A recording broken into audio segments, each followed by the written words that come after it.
blue. I can't see anyone but you.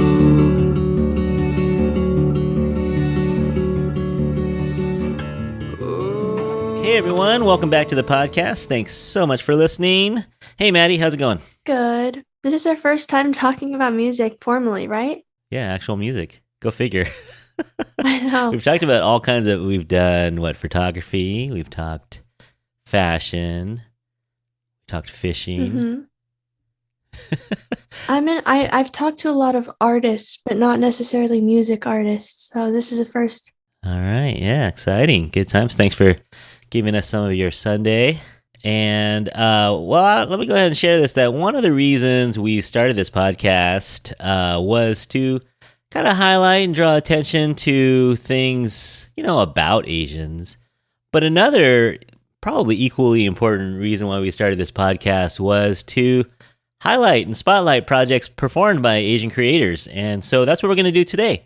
We're going to talk to my friend. He's a songwriter and musician named Brian Lum, and he performs under the name All Arms Around.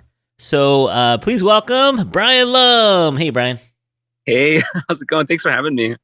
Man, that took all my self-control to not call you your other nickname. I'm gonna slip one. I gotta slip at least once in, and the audience won't know. You can what slip I'm one talking in. I'm older now. I grew into my shoes a little bit more, so I won't take so much offense to it. We have to give the listeners context. Oh yeah. Okay, so I've known Brian probably since he was shorter than me, which is saying something because he's over 6 feet tall now. But yeah. So in elementary school, middle school, and high school, Brian Lum. If you combine it together, is that how you got the nickname? You take your first and last name kind of together. There's a lot of lore behind the bunny thing, but I think there's one of them is that I used to do this like ear thingy where I could turn it inside out or something, and we were just all kids. And I don't know. It just kind of was born when I was a lot younger and probably way cuter. And then as I entered my teen and college years, I became less cute, and now I couldn't really. It didn't resonate with me anymore, so I couldn't do it.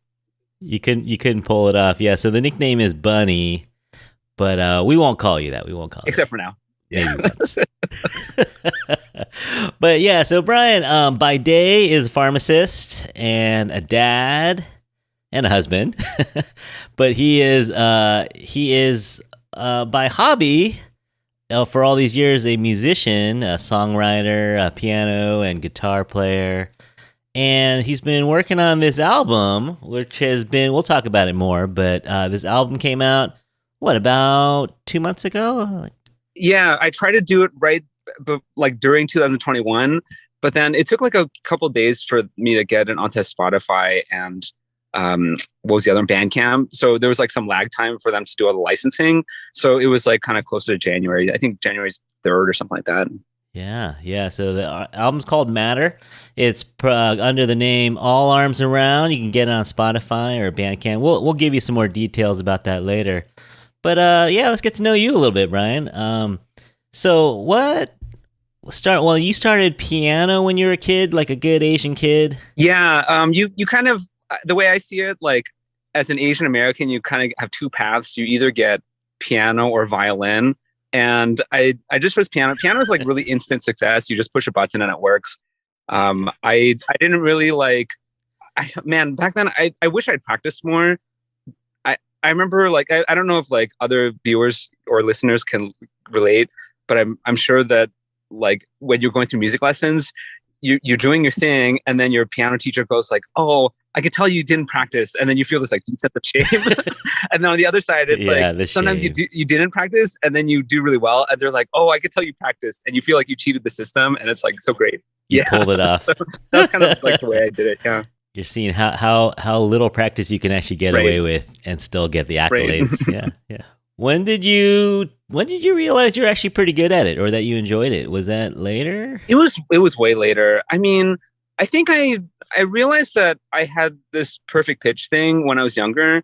Well, somebody else named it for me. I didn't know what it was. I remember I was like, because when I learned piano, my mom also learned with me, and she was like playing this minuet or something like that. And I remember being in another room, and she was like trying to struggle to find the next note.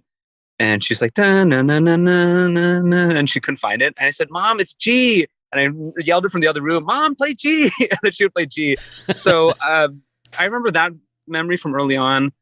But I think really liking piano is really hard because when you get your either piano or violin track as an Asian American, you have to do this like kind of classical route. And then there's like competitions and there's like theory and there's all this stuff. I never really liked that kind of stuff. And I wasn't too interested. So only later on did I start to do like more freeform experimenting.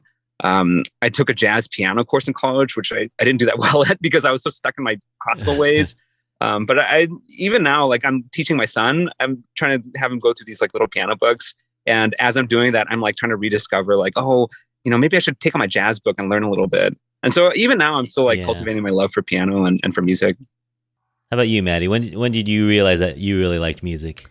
Honestly, I think it all started after I watched Hannah Montana the movie. Uh-huh. And then I saw Taylor Swift playing the guitar. She was just like glowing. And I was like, that's what I want to do. Also, like growing up on Disney, I think, and just like singing a lot. But I don't think I actually knew that I wanted to pursue it professionally until maybe like 7, something around there. Yeah, that's pretty early though. Yeah, but earlier you were saying how a lot of Asian kids go down like the classical music route, but contrarily, I have never had a piano lesson, and I like want to so bad. Like I wish my parents made me do that. Wow. Yeah. I'm also getting to know you too, Madison. Like, did you just like learn a lot on like YouTube? And what do you play more so? Lots of contemporary stuff. Mostly, I mean, okay, so I play guitar, and it all started because there was like a free class in my elementary school. So my parents enrolled me in it. And then after that course was over, we continued private lessons with him because we liked it so much. And then it just sort of stuck ever since. Nice. And after continuing for a while, we even like had this little band and like we would perform places and stuff. And so it just sort of escalated, and now I'm onto other things like production and stuff. That's so cool. Yeah. So yeah, Brian, she does music production, Pro Tools and stuff, and so she's trying to apply that to podcasting as well, and doing a little bit of our editing and processing. Yeah. So. Nice. So yeah, if you need someone and you know where to find someone. That's cool.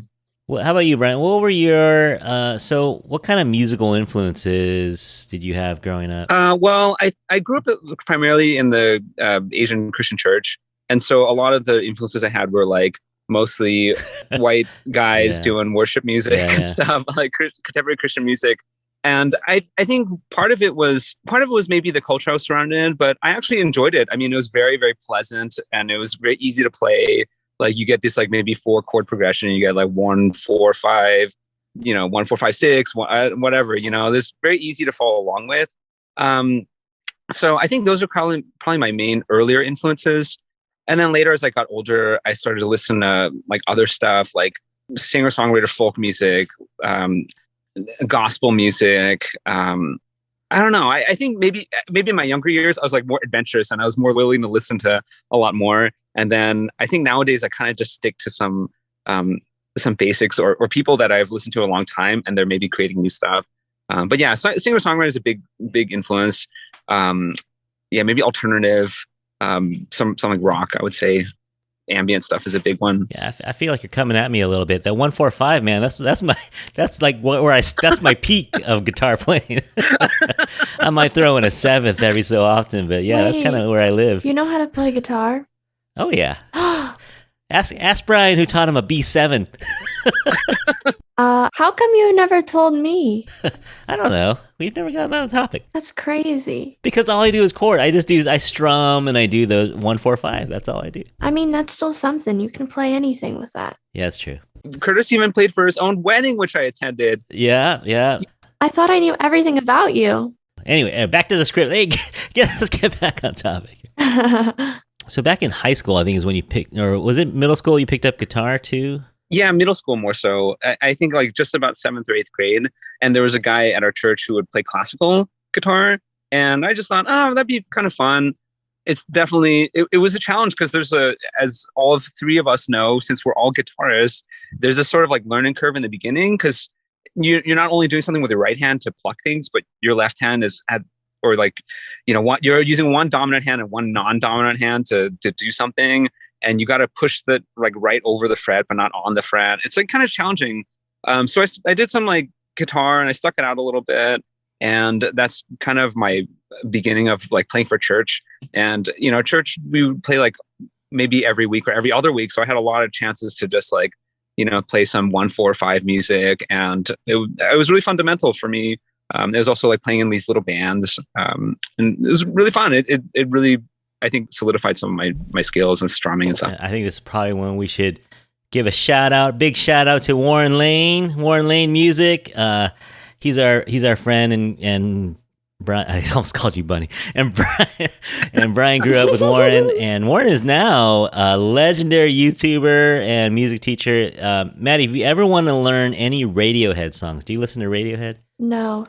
Well, Warren is the guy. He's the guy on YouTube for Radiohead tutorials on guitar. So Brian and Warren grew up and just kind of started pushing each other, right? It's kind of like two guys, running a race, and you just trying to get faster and faster, and you guys push each other. Yeah, like Warren, I'll just dial back a tiny bit. He is the guy for the Radiohead tutorials, but he was also interviewed on Vox, like the Vox channel. Oh yeah. Where he did this breakdown of one of Radiohead songs that had like a polyrhythm in it, like it was a rhythm under another rhythm, and he like breaks down the whole thing. It's really fascinating. They have like graphics and stuff. It's called in videotape, or the song is called Videotape. Yeah, it's really cool what he does with it. So Warren is like a YouTube legend, but he's also transcended his YouTube legendary status to Vox status. So he's pretty big. That's so cool. How does it feel to grow up with somebody and hear them talk about their dreams and then actually live it? Oh, it's so interesting. I mean, I think like in context of this Asian American podcast, it's like truly the Asian American dream, where your parents are telling you like, you got to go into science and you got to go into like engineering or whatever. And then here's like Warren, who does neither of those things. And then he goes to UCLA for ethnomusic. And then he like does this music thing where he just like hustles and does his teaching. And then he gets, he just pursues his passion and he gets interviewed by Vox. I think for me, I sort of did the very Asian American thing where my parents are like, you got to do this like science thing. You got to do pharmacy. And when I was in high school, I didn't know what a pharmacist was. I kind of still don't really know what we do sometimes. And people like residents that are in their second postgrad year, they'll like follow me and they're like, Brian, what do you do? I'm like, yeah, what do I do? I practice for the hospice department. So it's like a lot of coordination. It's like a lot of drug info. But I did my sciencey thing as an obligation to my parents. And then afterward, like I did what they said, which is, Brian, you can always do music as a hobby. And I honed some of my music stuff. I got Warren's help. I spent a ton of money. I got all this gear, hired all these people, and then the album was the output of it. So I kind of took the slow route, the less like dreamy route, but I made it some way. No, you're doing it. The moral of the story is there's different ways to get there, right? Mm-hmm. So you were working on this album, and it's a labor of love. Yeah, it's been 8 years, if not more, right? But you've been just kind of how did the process go for you? Okay, so I would say like after I graduated from pharmacy school, well, sorry to take it back to Warren. So he asked me to join his band, and I was like, yeah, I'll join your band. And if you look us up, I don't think you'll find us, but our band was Phonofield, and we did like 3 songs that we put in the EP, and we did like 2 shows, and that was it. But in the process of Phonofield, I like started writing my own music, and Warren was like, wow, you should like write a bunch of originals and you should like make an album. I'm like, nah, I'm not like that kind of guy. Whatever. I don't think I have the skill for that or the drive. And I think the more and more we talked about it, it became really exciting. So I started to just like amass all of my original songs. And then once I had enough for an album, I took a bunch of time off of work. Like I took many weeks off, and Warren would just like hang out at my home, and we would just eat a bunch of keto food because he was really into keto back then. And we would like just record and just like it was so much fun. This is like really fun part of my life. And then my kid was born, my first son, and he was born early, like 2 weeks early. I was like so close to finishing, and then when he was born, I was like, no, Go back in. go back in. I need more time. And then I was stuck in like infant raising mode for a year. And then I went back to it to try to record again. And then I had the second kid, my daughter, and she was born 4 weeks early. And I was like, no, it's almost done. No. And there was that. And then Warren moved to Boston. And then when he came back, we recorded a little bit. And then there was pandemic and these like all these things. So this process was really long based on all those things. Yeah. So it's a good thing you had a day job. Yeah. But yeah, so how about the writing of the songs? Personal experiences, having kids, being a dad, what sorts of things influence these songs? Yeah. So all the songs were written before kids. So it's before kids era. And that says something because they're like 8 years old now. My son is turning 8 this year. So all these songs are like fairly old. And I think there was a time in my life, there were times along the way where I thought, does this art still kind of capture like something true and something meaningful to me? Because it was written so long ago. Like, are they still resonant, and are they still something that makes sense? I wrote about a lot of things. I think I wrote the first song, Punnett Square, is like sort of a nerdy biology thing, but I talk about like how are we sort of like too much biology. It follows me everywhere. Yeah, Maddie just had a test on Punnett Square. Yeah, it's like, are we sort of a product of this like little grid? Are we sort of a product of our parents, or are we more than that? It's kind of like this question statement. I write about sort of like the nature of like changing friendships. So when you're in your 20s, I write about like my fears of growing up, my fears of death.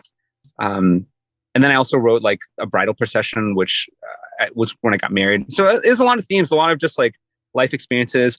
I think it's kind of funny because I think if going back to what you said earlier, if I were really dependent on this album for my life and like for my breadwinning and stuff like that, I would have written more like cheesy love songs and stuff like that. But I think that separating yourself from the money aspect actually frees you to kind of write about things that matter to you, and you don't really care about the audience that much. Like, I think everybody cares a little bit, no matter who you are. But I didn't. I feel like I wrote sort of more from a pure perspective where it was really how I felt. Yeah. Because the production didn't follow until years after actually writing the songs, did your direction sort of change? Yeah, that's a good question too. Yeah, because some of the songs, like there are some where I listened to them and I was like, oh, this part is kind of dated. Like, I think it could use upgrade. And I think that was the hard part too, because as the production gets longer and longer, your taste kind of changed too, and your influences changed. Exactly. Yeah. So I think maybe at 2 points we went back and we like sort of gave them like a little upgrade, and maybe changed some of the arrangement or changed some of the parts. It changed a little bit, but I think that the content, all the lyrics and stuff, were all the same. It's funny that I actually, I was listening to them, and I know you're a dad, so I actually thought some of the songs were about fatherhood and are about, the changes that come with having a kid and stuff. So it seemed to play. I don't know. Maybe I didn't listen carefully enough, but it sounded like it was current. I'm glad that you got that out of it. I mean, I think fatherhood has like a lot of universal kind of feelings, like deep pain, and stuff like that. I can relate. Yeah. So there's lots of universal experiences that even in my 20s I might have telecasted, like how I might have felt later. So I'm glad you got that out of it. All right. Well, hey, let's talk about some of your songs here. Let me tell people how to get this album. Probably if you want to just casually listen to it, Spotify is probably the easiest. All Arms Around, easy to find. But if you want to purchase the album, the best way is probably Bandcamp. Is that? Yeah, Bandcamp.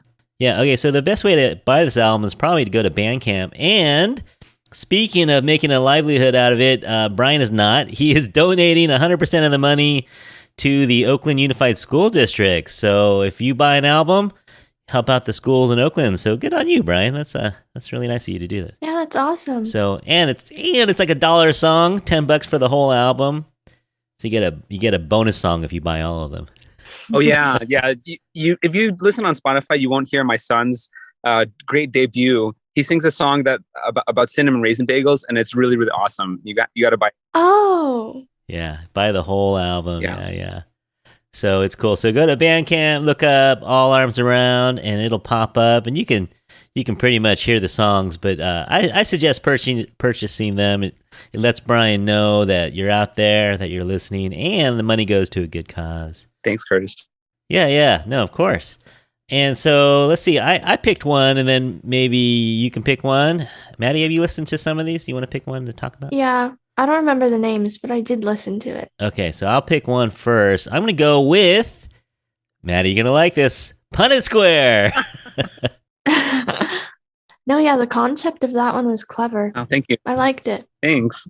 Is this music kind of your style, Maddie? Would you listen to this for fun? Honestly, I was surprised because Brian was talking about how years later he thought, little parts of it were outdated or whatever. But listening to it, I was like, oh, sort of trendy. Like with what people listen to now, I don't know. Yeah. Yeah, it's fairly timeless, it's not super. Yeah, for sure. Like you're not going to say, oh man, this is like 1990s, It's not going to be like That makes me feel really good. Right. I think timeless was the shot I was going for. That makes me feel good. Yeah. And a 16-year-old said it's cool, man. That makes me feel even cooler. I get my selflessness from you. I get my dignity from you. I get my insecurities from you.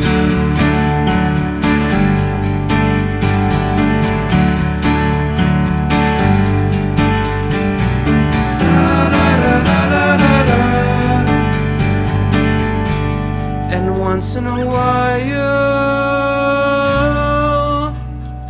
I'll say to myself, where did that just come from now? Did I beat evolution? Did I beat natural selection? Did I beat the Punnett Square?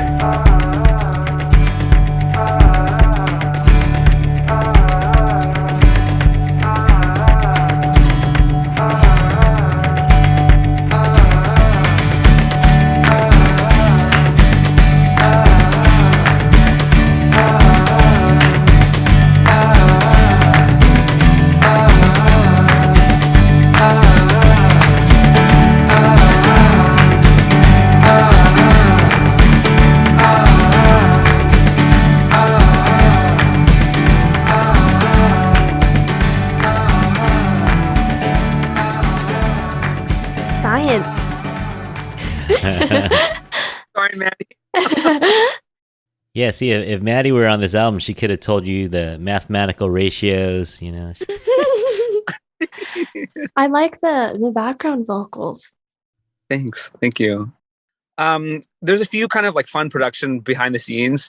The first one that I noticed is that for the that like doo, that sound is just basically I think we might have either used a loop pedal or we might have just done like a harmonic on the guitar where you just like touch it and then you touch it really lightly. And then you just sort of loop the sound and you get a whole bunch of them. And so it was sort of like the keys, like version that is like kind of underlying the whole album. And as the instruments kind of cut out, you can hear this like doo kind of thread its way all the way through. The second thing is for the tambourine. I remember feeling like, geez, this tambourine sounds really tinny and kind of like tacky. And so after I recorded them, I just thought, what if I take the tone of the tambourine and reduce it by like five steps? And then so the tambourine actually has more of a beefy kind of like shoop, shoop, shoop kind of feel. And I remember when I sent it to the mixer, he was like, "Oh my gosh, I totally missed. I totally know what you mean. I do that to my music too." And I felt validated that this like guy who's like this professional mixer does kind of the same trick. And then I think my wife sings at the end. She does this like like in a higher octave than me. Shout out Irene. Yeah, she's a real vocalist. I'm just like an average singer. I'm just an average dude singing, but she actually like is a really really great singer. So yeah. So it's mostly you. You're playing. How many tracks on that? You're playing like. There's like 100. Really? I'm like not even kidding. Amazing. There's like there's a piano. There's like a xylophone. There's piano. There's guitar 1. There's guitar 2. There's a bass. There's like all these background vocals. There's background vocals with reverb, and then there's without reverb, and some of them are playing together. There's this like when the instruments drop off. There's like when he goes, "Did I beat the Punnett Square?" This like this kind of like Eye of the Tiger. We called that one our Eye of the Tiger track, which is just be like doing a mute note on the D string. So there's a lot of tracks on it. This is a very dense one, so it's a good one for production. Yeah, I don't think I realized until I started listening to songs and recreating them like for production practice how many layers and layers there are. Like it's really incredible, but a lot of them you honestly don't really notice, but like you can feel them, you know, like you need them to make the song sound full. And yeah, so if we hear you at an open mic, Brian, we're like, what is this garbage? Like one guitar? This is not far from the truth. You're not far from the truth. Yeah. But you're absolutely right, man. I think like as me and Warren went through all of the music, we would constantly relate it to like food. So we use food metaphors to describe our music. I think food actually like really makes sense for in terms of like, you know, you have your comfort foods. You have these foods that you listen to, like not foods, music that you listen to for comfort. You have like music that you want to listen to when you're feeling adventurous. But this song for Punnett Square, we called it our lasagna of sound, because there's like all these different like layers of stuff. Even for one of the songs, we're like, oh, we're missing this like secret sauce that we're missing for this song. Like we would use food metaphors all the time, and it's about like that and ratio and like some ingredients like a bay leaf. Nobody knows what it tastes like, but it's in the soup and it's just like there. And yeah, no, food is honestly a perfect metaphor. I remember telling Mr. Chin, like trying to explain to him that I can't always restore super distorted audio because it's like taking flour out of an already baked cake. You know what I mean? Good. That's good. Yeah. So yeah, it's very. I would say the same. Like as you're saying with the layers, like you might not even know that they're there, but it creates a feeling, and it's really special, I think. Yeah. That's cool. All right, and you know, but the magic is you make it sound simple. You know, you make it sound like we're listening to a dude on a guitar. For sure. But, yeah, 100 tracks. That's crazy. All right, Bunny, which song do you want to pick next? That's what's the count? Like 2 or 3 times you've said it so far? I know, right? Oh man. Let's do. I think Rocking Chair has a really fun production thing, and I'll tell you guys about it. It's like right in the middle when all the instrumentals kick in. All right, this is Rocking Chair by All Arms Around. On this gift of string, you see it is attached. Everyone is comfortable till you gotta give it back. Oh, oh, oh.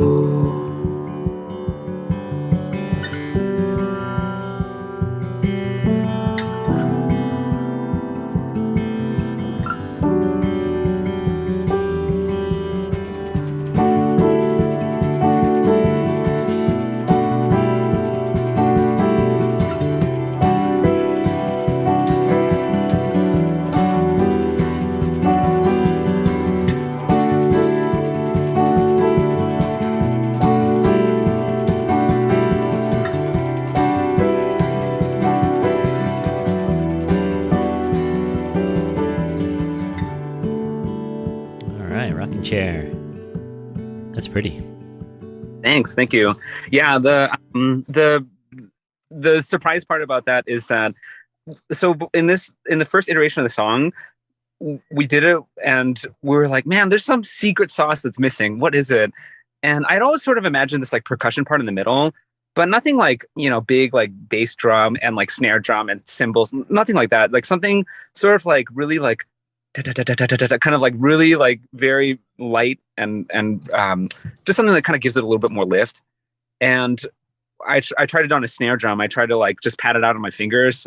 I tried to pat it on my desk. I I tried to pat it out, and it just didn't really work. And Warren and I came up with this great idea. Warren thinks it's his idea, but I think it was mine. But we'll just, so he has this like 5-bladed fan that is a ceiling fan, and he was like, "What if we just put a piece?" I said, "What if we just put a piece of paper on the fan and just like let it hit the fan?" And it'll be a rhythm because this 5-bladed fan is like all like it's a pentagon. They're all equally spaced apart. So so we tried it, and then it's like, oh, that's pretty cool. But the speed of the blade was like kind of too fast for the song. So he used some like digital technology to get the beat and like compress it so that the beat matched the song. So in the song, like that middle point, you hear this like da da da da da da da da, and it's like a 5-bladed fan. It goes like da da da da da. It's asymmetrical, but it's slowed down to match the beat of the song, and it's so cool. It's like the coolest detail of the whole album, I think. And what also makes it special is that when we came out with it, we sent it to the mixing guy, and he's like, "Oh, you know what? I think I could use more fan." And I was like, "Heck yes, more fan!" So we doubled it and made it like just a little bit louder. But then it was too loud. It was just like not. It didn't work. And so the level that it's at now was like very carefully considered, and it's like very subtle, and it just like kind of rides and keeps the movement and the momentum of the song without overpowering the whole thing. And you wouldn't even notice it until I told you. So when you go back and listen to it for the podcast, you'll be like, oh my gosh, there's the fan. There's the star of the album. It's so great. Yeah. We need more fan. More fan. Yeah, good insight knowledge. So all arms around fans out there are freaking out right now because they know stuff that no one else knows. Fans. all the fans. All the fans out there. All the fans are like, Pun intended. Representation. Exactly.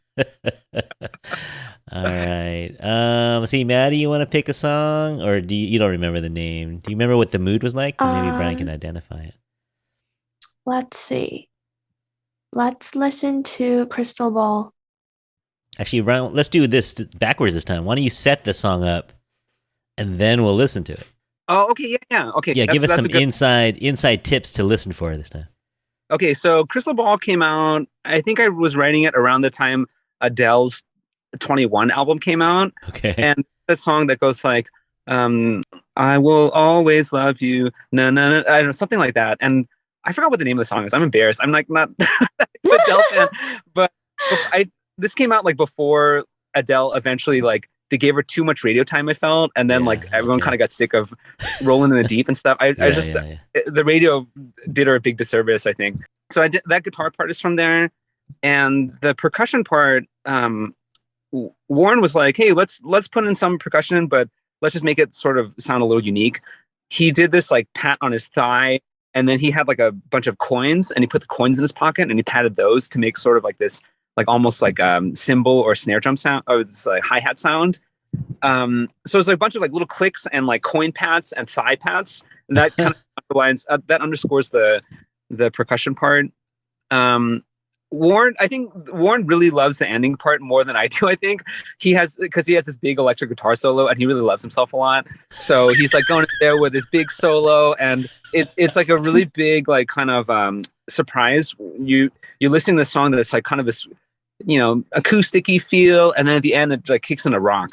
So it's kind of like something for everyone kind of song, in my opinion. All right, let's do it. Crystal Ball. So clear,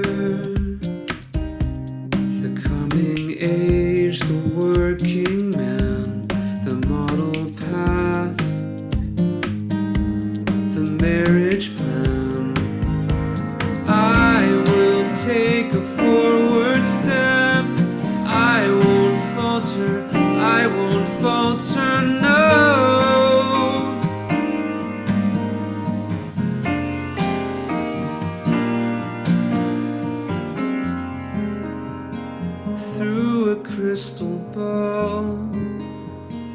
I saw my loved ones through a crystal ball.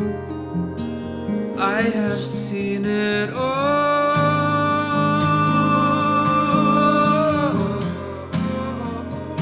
I have seen it all. I have seen it all. Oh, oh, oh. Oh, oh, oh. Oh, oh, oh. Oh, oh, oh. Oh, oh,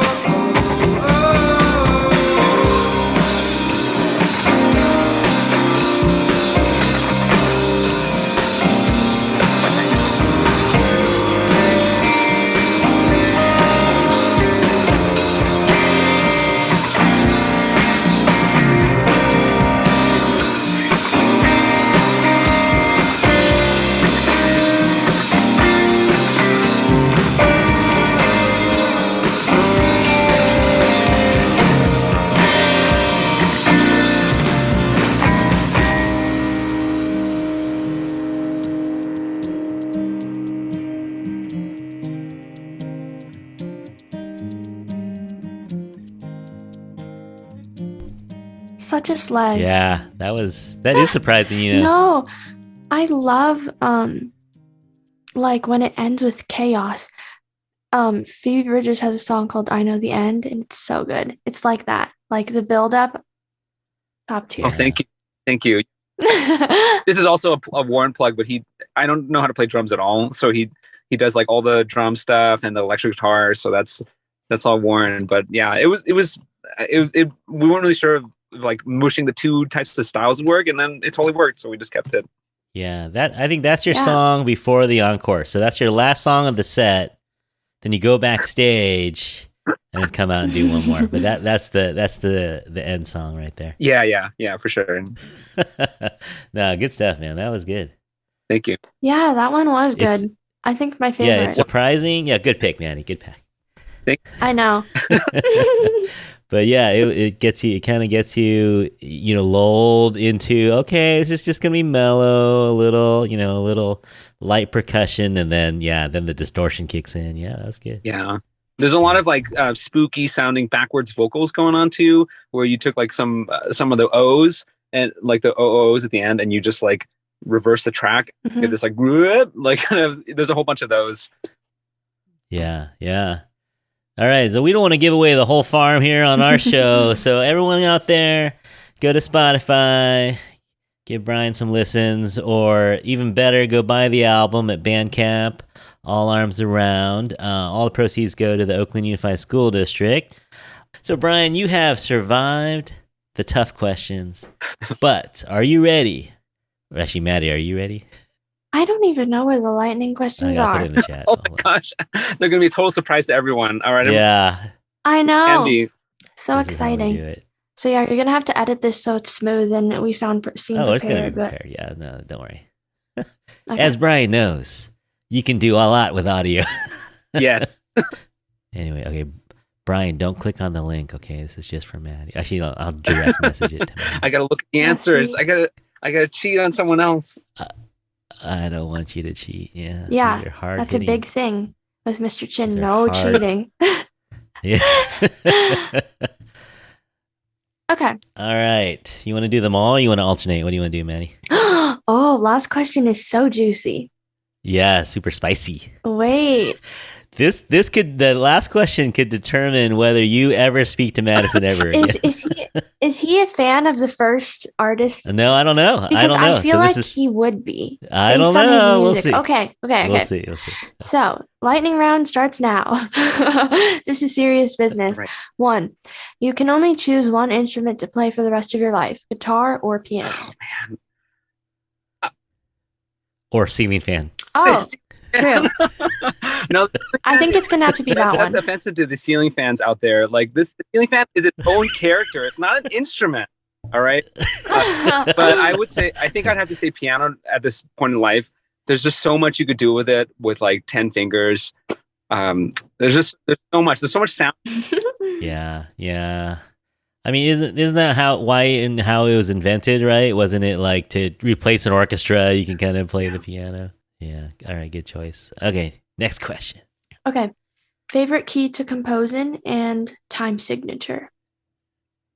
So because I'm like actually better at guitar, I think for the purposes of my music than I am for piano. Piano I can only play a limited amount of keys, but guitar I can play lots. I think guitar, so when I tune my guitar at home, I never have it in regular E. I always have it in like E flat or even like some flat version of E flat that's like between E flat and D.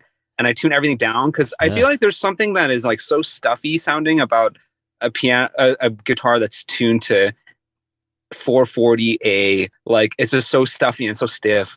So I think if I had for key, I would choose like E flat or even flat E flat or something like that. I just love the sound of it, just like a little lazy. And I think time signature, I don't know, whatever's like kind of slow. I'm not really like a fast song, so just slower. Yeah, I would say. So no 9/12. no marching, nothing like that. Like maybe just like strolling on a nice day. Okay, I'm a C major guy myself because I don't like the black keys. So yeah. Simple is always good. Okay. What do you work on first, lyrics or melody? Melody all the way. Really? Yeah. I would say like probably a blend. I was too hyperbolic when I said that. When I do music, you can't really force it. Sometimes you kind of can force it, but for the most part, I have in my brain, I have like a library of these like cool melodies that I haven't found words yet for that are just kind of hanging out and just like taking up brain space. And then I'll like try to write some like, some thoughts and stuff and try to match it with the music. And that's my usual. But once in a while, I'll like very rarely I'll have like songs that are very organic and very easy, but that's like one in like a million. And you gotta, I think as a songwriter, the main thing you should do is just like practice a lot, and you have to be willing to throw away a lot of songs, like a majority and like 99% of your songs you have to throw them away, unfortunately. Or repurpose them like a Chinese person would. You take something like a leftover and then you put it in a soup or something like that. You repurpose it. Did you say that just because we're the Infatuasian podcast? No, yeah. He's keeping it on brand. Yeah, that's true. That's true. Do you sit in bed at like 3 a.m. and you hear have a song going in your head and you wake up and go, ceiling fan, we need more ceiling fan? Like do you like, does that happen when you have a song that you're working in your head and you're just constantly working it? Not to that degree, but I will say that I've had dreams, like very vivid dreams when I've written songs, and then I wake and I have like all the melody and stuff, and then I wake up and then it's totally gone, and then I had it was just like right here, and it just evaporated. That happens. Yeah, the smash hit too. Yeah, would have been a hit.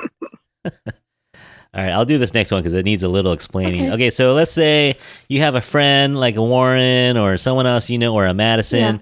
What is the best gift you can give a musician, like for their birthday or Christmas or Hanukkah?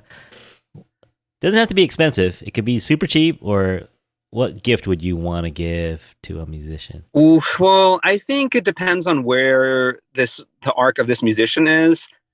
I would say that if they're like a level where, let's just say like maybe I don't know all too well, Madison, but are you like writing your own music and like kind of like getting some songs together? Are you like ever thinking about doing an album or something like that? Yeah, I was going to start doing one actually during quarantine, but it didn't work out, but it's okay.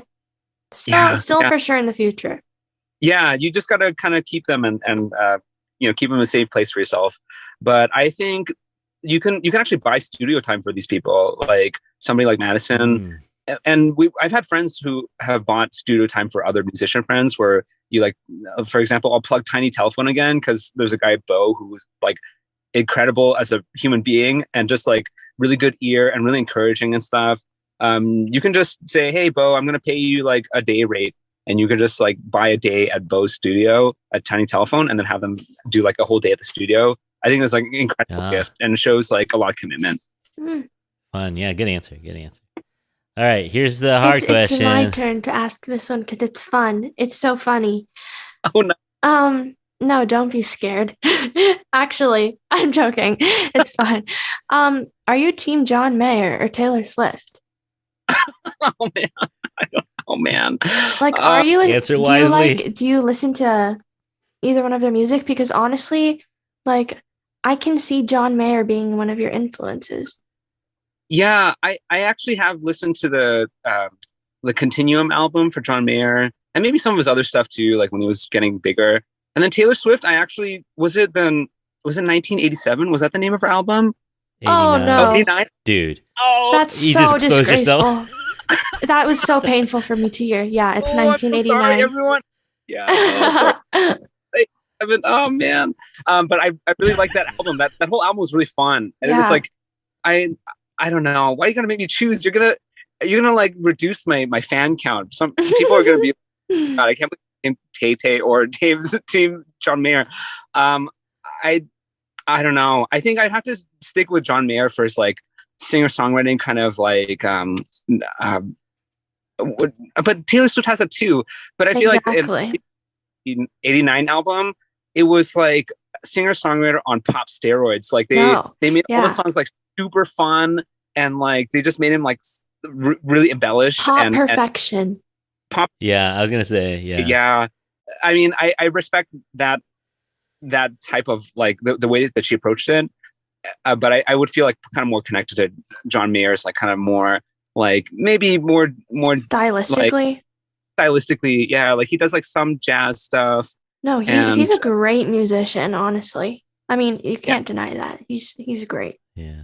I don't want to say his personal life. I think there's probably some like big sour spots about it, and I don't really know anything about it that much, except that I think didn't he have something with Taylor Swift or something like that? I'm thinking about anything. Yeah, but it's honestly it happened a long time ago, so they're all older now. I don't think it really matters. It's just a funny question. Okay. Well, you kind of dodged it a little bit there, Brian. So I think you did okay. I think Maddie will still speak to you. Oh, good. So that's all right. I hope so. Fun person. But yeah, I think like I've been thinking about this too a lot, where people have these like musical tastes, and it's sort of like food in that regard too, where it's like you don't want to yuck somebody else's yum, where they might like a certain genre and they might like a certain thing because that's like kind of their comfort. Mm-hmm. So I don't know. I think maybe earlier in my life I would have been like, ew, this person listens to this like this artist is so peasant, But I think now appreciating that like people have their different tastes for different reasons. Like music is very sensory, and whatever you're really into listening to, that's like totally cool. And it's everybody's on a different journey on like how much they want to explore, how much they want to challenge themselves. But yeah, everyone's different. It's totally cool.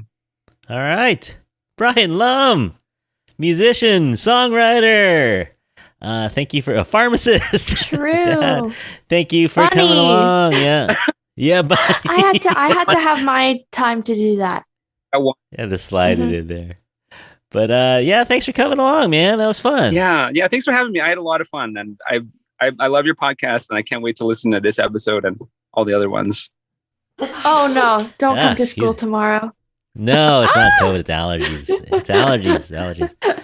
Well, thanks a lot for coming along, everybody out there. You can get Brian's music at Bandcamp or Spotify. Follow him on Instagram as well at All Arms Around. All right. So shout out to everyone who helped Brian with that album. You have any more shout outs, Brian? I think we shouted out most everyone. Oh yeah, there's Warren, and then there's also Bo from Tiny Telephone. And there's Sarah Register, who did the mastering of the album. There's like all my family and friends and stuff, and all the fans. The usual.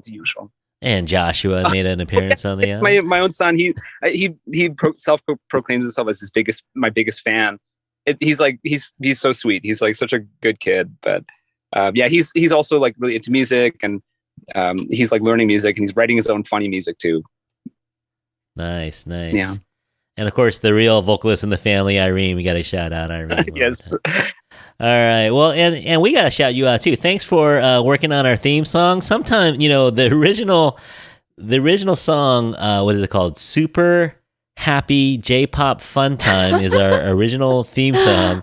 And it's 190 beats per minute. And there are some interviews that it just doesn't seem right to throw 190 beats per minute when we end the show. So it's nice to have an alternative acoustic version of our theme song written by All Arms Around. So thank you for that, Brian. Very honored. Yeah. So you should shoot an email over to Brian or message him, let him know that you like his stuff. If you want to send us a message, you can send us a message at infatuasianpodcast@gmail.com and leave us a rating or a review at Apple Podcasts, or you can leave a rating at Spotify. Thanks everyone for listening. And so on behalf of Brian, Madison, and myself, we hope you're all happy, healthy, and safe out there. We'll talk to you again soon, and bye. Bye. Bye. Oh, yeah. Oh, Madison, wait, where can I listen to any of your stuff? Do you have any stuff out? I asked you in the email. That's the question. Right. I didn't reply. You emailed me? Oh, I mean, Oh. It was in the thread. Oh, yeah. yeah. In the thread. Okay, honestly, this is really awful. I'm just too scared to put myself out there. I don't have anything out yet, but I'm going to try to post more on my Instagram. Maybe make a TikTok, because that's sort of a good platform to get Yeah. quick views on. You know, it's hard because like YouTube algorithm is probably wouldn't work in my favor. So yeah. But coming soon, Yeah, maybe. I'll let yeah. you know. Yeah, I think you should start a public Instagram. Then you can post Yeah, stuff up on there. I'm trying to ease my way into it. Obviously, it's a new account and it's private. Probably gonna post music videos just for my friends and then eventually make it public. All So right. it's just a work Yeah. in progress. Whenever you're ready, let me know. I'd love to listen. I love Oh, listening to thank people you. just like, yeah, just I think like it's so great like to listen to do music, and it takes a lot to put yourself out there. So I think it's good that everyone supports each other. Yeah, maybe I can be the Warren of this generation. Yeah, for sure. Yeah. All right, Brian. Thanks for sweating it out with us in the car. Oh yeah, I'm like dying now. I think my armpits are like full of sweat now, so I better. Thanks for sharing. Yeah. All right. Catch you later, Brian. We'll talk again soon. All right, bye guys. Nice Thanks. talking to you. Yeah, you All too. right. Bye. All right, bye, Curtis. Bye.